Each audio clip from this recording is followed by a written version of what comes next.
Bon matin tout le monde, bienvenue dans On Jase, de chasse, de pêche, de plein air. Avec moi-même, Stéphane, j'espère que vous allez bien.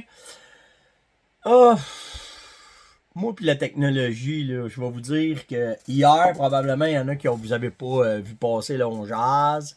Vous avez eu de la misère, c'est un autre lien qui s'en va vers YouTube ou vers la fermonnette. La raison est simple, c'est que la technologie s'en vient ici sur le dos d'un chameau. Et ce qui arrive, c'est que dans la région, c'est Cogeco qui s'en vient. On va avoir haute vitesse supposé pour septembre. Puis là, ben, le fournisseur Internet, présentement, il perd des abonnés. Le service, c'est de la... Ils mettent plus d'argent. Fait que là, ben, ils se cas de nous et c'est ça. Fait que là, on manque d'Internet régulièrement. Puis, je suis plus capable de loader... tu vois, le dernier coup, il fallait que je fasse 30 km pour aller vous porter on jase. Fait que je vais les raccourcir un peu pour un petit bout de temps. Tout dépend donc de la connexion. Et ensuite, je viens d'aller acheter un routeur, un booster. Si je t'avais de pouvoir partir sur la lune, mais c'est pas capable de vous donner de vous donner le show au complet. Fait qu'ils vont juste raccourcir un peu, probablement 4-5 minutes. Là. Faut pas que je dépasse ben 16 minutes parce qu'après ça, ça ne load pas. Hey, by the way, je veux remercier le chum Martin Bourget qui a fait une précision parce qu'avec le live de jeudi, c'est malade. Les questions qu'on a sur Pitex, puis ça lâche pas, puis go, puis vous aimez la technique, vous trouvez que c'est logique, ben tu sais, c'est pas plus compliqué que ça. Puis en plus, ça marche. Fait que là, j'ai parlé à David, on va probablement faire de quoi avec David, là. Je veux faire... Je veux donner à César ce qui est à César, là, tu sais, fait que quand c'est quelqu'un, tu sais, comme pour Vasière, c'est Bruno, ben David a donné un méchant coup de main sur Pitex, puis j'ai un autre produit qui s'en vient prochainement, là, vous allez voir, c'est capoté, mais tout ça pour vous dire que je veux jaser avec les gars, je veux que vous voyez leur façon de voir les choses, fait qu'on va probablement faire de quoi ensemble, moi puis David. Fait que c'est pour ça. Fait qu'Internet capote, faut vivre avec, puis qu'est-ce que tu voulais qu'un gars fasse? Je veux vous parler d'une couple de petites nouvelles, une couple de petites observations que j'ai faites. La première, j'ai mis une vidéo hier, je pense, d'un gars qui ramasse un tapon de shed. Là. Il a les bras pleins, puis les gars, ils rient bien. Puis là, ben, je lisais les commentaires, tu sais. Puis ça me fait bien rire quand les gars viennent dire « bah Christ, t'en enclose. » Si vous sautez vite aux conclusions. Écoutez bien une affaire. Pas parce qu'ici, on a bien du spike, on tue rien que du spike qui essaie de même à travers l'Amérique. Premièrement, le gars que j'ai mis le vidéo, si vous le connaissez pas, c'est la gang de Beaumont. C'est des capotés de chasse à l'arc. OK? Les gars chassent en Iowa. Où est-ce que, comme le Kansas, c'est des États qui sont chassés à 90% juste à l'arc.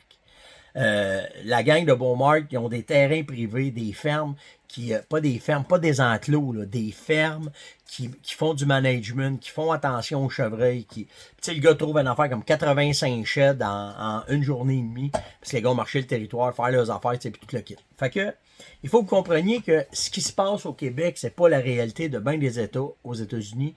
Quand tu commences à toucher au Kansas, à l'Iowa, l'Ohio, l'Illinois, c'est tous des États où est-ce que la chasse à l'arc, elle est excessivement poussée, qu'il n'y a pas beaucoup de chasse à la carabine. La raison est simple, c'est qu'il y a beaucoup de maisons. Puis ce que ça fait, ben, ça donne la chance aux chevreuils de pouvoir grandir. Puis en plus, par-dessus ça, ils mettent des lois. Les gars, ils sont sensibles à la gestion du troupeau. Fait que tu sais, tout ça, ça fait que ça fait des États qui sont vraiment de gros chevreuils. On va dire que tu vas tuer, mais ça fait des États où est-ce que tu as une panoplie de beaux bocs qui va faire que tu vas avoir des chances de récolter.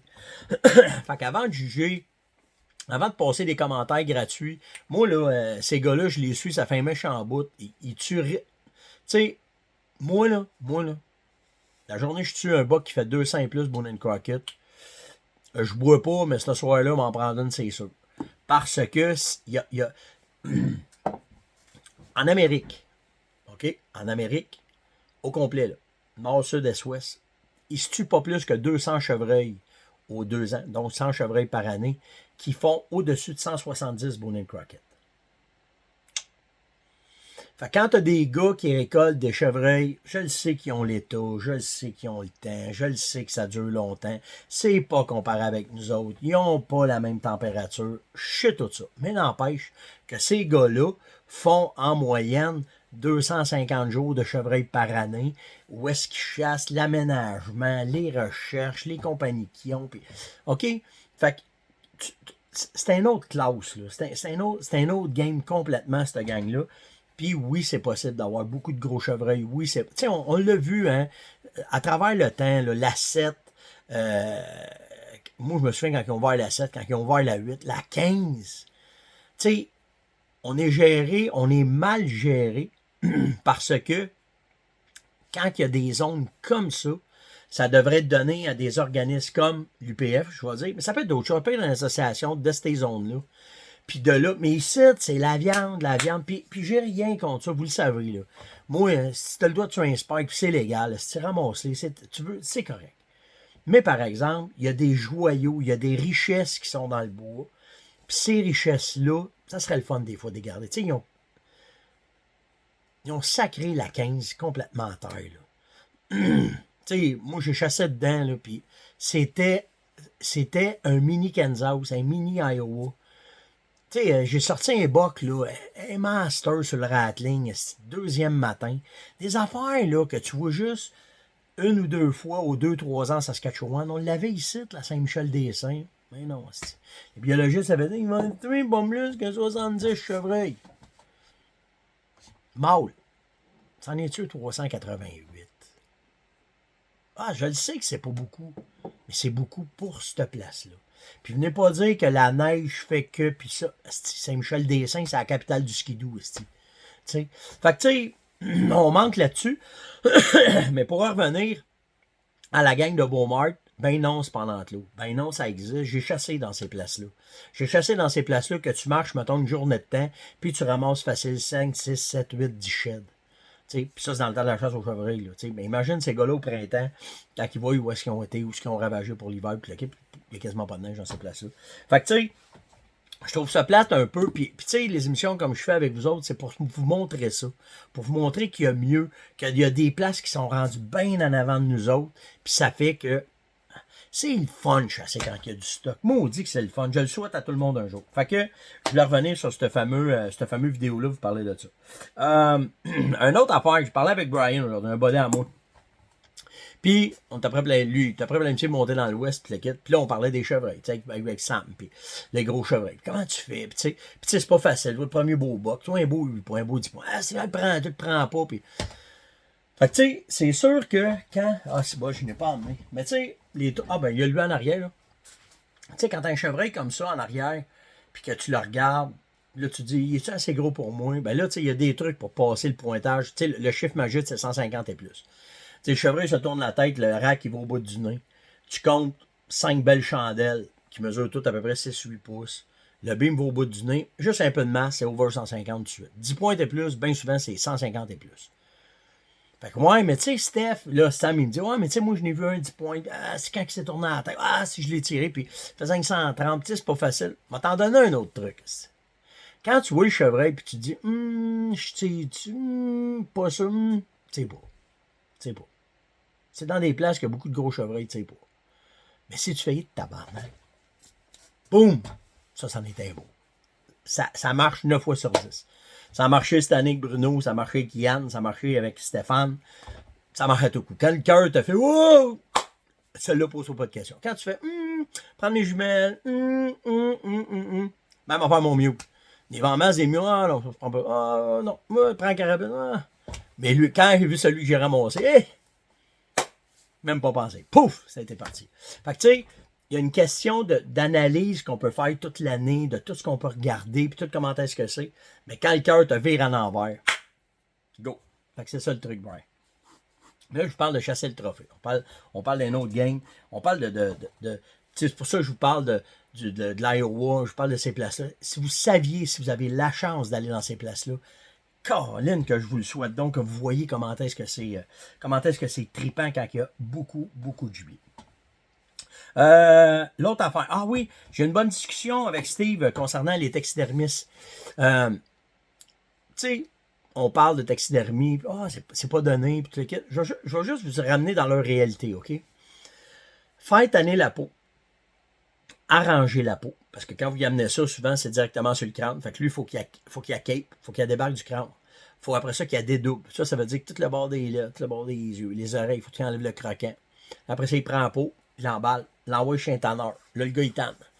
Tanne la peau, ramène la peau. Rapport est revenu, pogne la peau, met le moule, les yeux, la potée, les oreilles, le nez, la colle, la peinture, tout ça. Faire un beau boc en moyenne, si je ne me trompe pas, là, le taxidermiste qui m'écoute, vous me corrigerez, là. Faire une belle tête, là, entre 15 et 25 heures. Tête de compétition, 30 heures, 40 heures, 50 heures. Tu rappelles pas 10 pièces de l'heure, là? Fait que, tu sais, quand il y en a un, quand les gars payent 250 pièces pour une tête, c'est même pas le prix du moule. Les moules qui vont dedans, ça vaut une centaine de pièces. Tu sais, facile, un chevreuil monté avec du stock ordinaire, là. Je parle pas du stock dispendieux, mais du stock ordinaire, là. C'est entre 150, 175 pièces, 200 pièces. Drette, juste de stock. Là, vous n'avez pas le temps. La tannerie, un autre 100 pièces, au moins. Puis là, fait que, tu sais, c'est normal que ça soit rendu 800, 850, 900. Il y en a qui chargent 1100. Mais Chris, la tête, là, quand tu la mets sur ton mur, là, ça n'a pas l'air d'un épouvantail, ça a l'air d'un chevreuil. Puis tu vas le regarder. Moi, j'en ai dans mon salon, ça fait 10 ans, 15 ans que j'ai. Ils sont tout le temps beaux. Mais tu sais, c'est des gars comme Givry, des gars comme Lantier, des gars comme Givry. Givry, je l'ai dit. Voyons, si j'oublie le fil. En tout cas, je suis pas bon dans les noms. Là. Mais en tout cas, tu sais, tous ces gars-là, hein, c'est que ça me fait chier, ça, quand j'oublie les noms. C'est un chum en plus. Ah! Terrible. Je suis terrible là-dedans. On dirait plus je vieillis, plus j'oublie tout. Mais j'oublie pas les dates de chasse, ça c'est certain. En tout cas, mais tu sais, tout ça pour vous dire que il faut faire attention à ça, puis il faut comprendre le travail qui se fait en arrière de ces artisans-là. C'est des artistes, les gars, qui font ça. Puis, c'est ça, je voulais juste sensibiliser là-dessus, parce que quand on en a parlé, j'ai fait, ben oui, tabarouette, ça serait de quoi de vraiment, vraiment nice. J'ai eu Marcel qui m'a parlé, puis il avait raison. Là, checkez bien ce que je veux vous parler. Marcel, il me dit, Steph, je comprends que tu n'aimes pas les coyotes, mais il dit, faut pas non plus virer fou avec ça. Puis là, c'est bizarre qu'il me dise ça parce que la veille, j'ai regardé une vidéo d'un gars qui avait pris une caméra de surveillance, je regardais le coyote à jouer. Puis là, je le vois s'en venir dans la neige. Puis là, il se rentre la tête dans la neige. Puis il sent. Oups, t'as qu'il pogne de quoi? Un morceau de viande, un morceau. Puis là, il manque. Puis là, je le regardais. Puis je me disais, ah, c'est de belles bébites pareilles. Tu sais, même s'ils sont hyper efficaces à la prédation, Christy de belles bébites pareilles. Puis tu sais, moi, chez nous, on fait de la déprédation simplement parce qu'ils font du mal à mon cheptel. Puis on le sait que c'est un moyen de prédation très, très, très efficace, ces troupeaux de chevreuils, mais pas à n'importe quel prix. Puis là, je vais vous dire à même titre, je vais vous parler à même titre que l'ours. L'ours, à un moment donné, là, tout le monde tirait ses ours. Jusqu'à temps qu'on vous sensibilise sur la qualité du trophée, la qualité de l'animal, la qualité de la viande. Je ne veux pas comparer le coyote à un ours, pas ça. Mais quand même, le coyote, il a ses lettres de noblesse. Ses lettres de noblesse. On va prendre un autre gorgée de café. Puis quand tu reçois l'aide des agents de la faune pour te dire que tu peux faire de la déprédation, c'est parce qu'ils font du dommage à ton élevage ou à ta propriété. Ça, c'est octroyé pour les gars qui ont des moutons, des veaux, des chevreuils. Il faut faire des demandes, puis ils nous donnent la permission de quand on envoie, ben, il faut les ramasser. Fait que, mais après, à part de ça, il y a une législation pour le coyote. Il y a des raisons pourquoi vous ne pouvez pas les chasser à telle date. Puis il y a des raisons pourquoi vous les chassez à telle date. Puis en plus de ça, c'est une méchante chasse. Là. Quand tu réussis à clencher du coyote, quand tu tombes au chevreuil, quand tu tombes à l'orignal, tu comprends bien des affaires avec le vent, avec la façon de faire, tout le kit. Fait que tu sais, je sais que moi, je l'ai souvent banalisé, cette chasse-là. C'est vrai que je les aime vraiment pas, mais pas à n'importe quel prix. J'ai toujours bien, puis j'ai trouvé ça correct quand j'ai parlé avec Marcel, qu'on échange ensemble. Il y a toujours bien le respect de la faune, de la nature. Je le sais qu'il n'était pas là avant. Tu sais, je peux vous trouver autant de points pour les dénigrer, mais je peux vous trouver autant de points pour les aimer. Fait que, s'il vous plaît, prenez pas ça à partir à la guerre puis tout vouloir les enlever, les coyotes. Il y a un moyen de les contrôler par la trappe, par la chasse, par ce qu'il faut faire. Il faut analyser, il faut voir. Je le sais qu'ils sont efficaces, cassez-vous pas la tête, mais ce que je veux vous sensibiliser, c'est sur le fait de ne pas partir les baillettes d'un air, n'importe qui, ou n'importe quand, n'importe comment, puis clencher tout ce que vous voyez, parce qu'il y a des dommages collatéraux qui sont faits à travers ça, puis c'est ça qu'on veut pas. Fait que j'ai trouvé ça très, très, très intéressant comme discussion avec Marcel. Comment ça fait 14 minutes? Je me garde ça pour demain. Ouais, je me garde ça pour demain. Demain, on va parler du jeu du temps des fonctionnaires, là, ça me fait capoter. Je vais parler de Beaumont. Hey! By the way, merci, mon chum Sylvain Lessard m'a appelé, il dit « Hey, écoute, il aurait besoin d'une recette, tu es capable de faire de quoi? » Fait que la meilleure, celle qui était top notch dans mon livre numéro 1, qui a fait toutes tout le monde qui n'a pas cette recette-là, c'est la fameuse recette de croton. Ben, on vous l'a donné. Là. On vous l'a donné gratuitement avec Sylvain, là, avec la gang de Sentier Chasse-à-Pêche. J'allais dedans. Fait que si vous voulez savoir comment, des trucs, comment la faire, c'est moi qui ai pris cette photo-là. J'ai pris ça très au bout du comptoir quand Sylvain m'a dit « Hey Steph, hein? On fait ça, on vous a préparé ça, on vous a fait ça. » Fait que si vous avez une chance d'aller chercher le fascicule de Sentier Chasse-et-Pêche, mars 2022, ben, ma recette est dedans. Je suis fier de ça. Je suis fier de ça parce que moi, quand j'étais ticu, là, je les regardais, les gars qui faisaient les prêches couverture, puis les gars qui écrivaient là-dedans, me disaient tabarouette. Ben, si je fais partie de cette gang-là, moi, ça, je suis vraiment, vraiment content de ça. J'ai-tu d'autres choses? Oui, j'ai d'autres choses, mais les fonctionnaires, je vous garde ça pour demain. Qu'est-ce qu'il y avait? Il y avait les crotons. Ah oui, je me suis fait demander par David quelle quantité tu mets de Pitex dans tes grattages. Ben, c'est un sac de 3,5 kg, c'est ça que tu mets dedans. Si tu l'as en concentrex, ben, tu peux mettre juste un petit sac, mais je vous conseille fortement de le mélanger avec plus de sel pour pouvoir étendre comme il faut ce qu'il y a là-dedans pour faire la job. Ça va faire la job pareil, mais vraiment, la quantité que les tests qu'on a fait, c'est 3,5 kg qui marche très très bien, David. C'était Longeaz de ce matin. J'espère que vous avez apprécié. Likez, partagez, invitez, surtout partagez et commentez. Si je suis là matin, commentez. C'est ça qu'il fallait que je vous dise. C'est important. Surtout qu'est-ce que je vais vous parler demain. Commentez, vous allez voir. On va parler d'une patente des fonctionnaires qui se passe. Là. Ça me prend du temps pour faire ça. Puis là, il faut que je me retienne un peu. Merci de la question du jour. J'ai trouvé ça nice de vous voir les pieds dans vos divans, devant la TV. Vous m'avez envoyé des photos. Je trouve ça vraiment, vraiment, vraiment cool. La question du jour. Comment vous trouvez ça? Je veux vous entendre. Je veux avoir votre opinion sur la chasse au gros boc que je vous ai parlé. Tu sais, vous avez vu, là, j'en mange de ça. Moi, j'aime ça. Puis tu sais, quand c'est le temps d'en récolter un, tout dépendant de la place où je joue, tu sais, je vais en Anticosti, je sais que j'ai des gens, j'ai pas de chance de tuer du 200, là, tu sais. Mais votre vision de la chasse au chevreuil, elle est comment? Comment est-ce que vous filez ça? Tu sais, hey, moi, Steph, je vais à la chasse au chevreuil une fin de semaine par année, avec mes chums, on va avoir du fun, ça me va. Mais y en a-tu d'autres crinqués qui connaissent l'Iowa, comme moi, là, qui sont à côté de ça? Venez me parler de chasse au chevreuil, ça va me faire plaisir. Passez une excellente journée. On se voit demain. Ciao tout le monde.